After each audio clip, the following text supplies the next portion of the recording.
we might as well just talk about Bronny James. He does go to the Lakers with a 55th pick. They did it. It happened.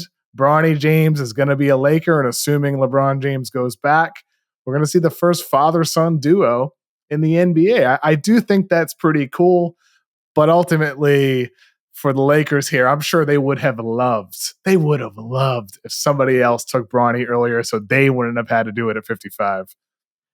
And if someone did, Bronny was going to go to Australia, which was the report. When I talked about insanity, that was the report that Bob Myers reluctantly told us during the broadcast with a little bit of nudging from Woj. And Woj is like, just go ahead and tell the people what Rich Paul is telling these teams, which is basically like, if you try to pull something and you try to break up this great moment that we have created. I mean, you have to give respect where respect is due. And I do have to respect Clutch for being able to make this happen. I did not think that there was any way they would have this type of leverage about a year ago. As we inch closer to the Bronny James timeline, it just became realer and realer that this day would come.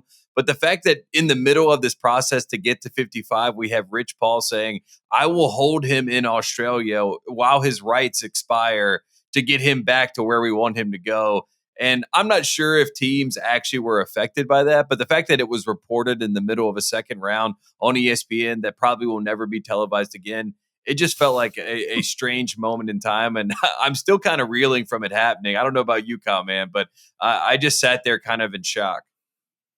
Yeah, I mean, I'm torn. Obviously, I've said this before on this very show that obviously every father-son thing just slices me in two these days. I mean, when you have a kid, you soften up like this, like Charmin. You're a fine putty to just melt at any moment into a puddle. But I mean, I just can't get over like just the fatigue from this. Like, I'm just ready to move on with the actual basketball part of this. I'm so ready for let's just roll him out there and just see if we validate this or not. I understand what everybody is saying about like, this isn't the first time that leverage has been used. Yada, yada, yada. I understand, blah, blah, blah. I'm ready to roll the balls out there and just see if Bronny can do his thing. So that's kind of where I am at the story at this point. I'm not like positive he's not going to work, but I'm in show it to me mode now. I'm happy because this is the propaganda that you want for the future. If you're Clutch, LeBron James, the whole family, because like now Bronny has a draft moment that you can look back on and have video evidence and photo evidence. And that is really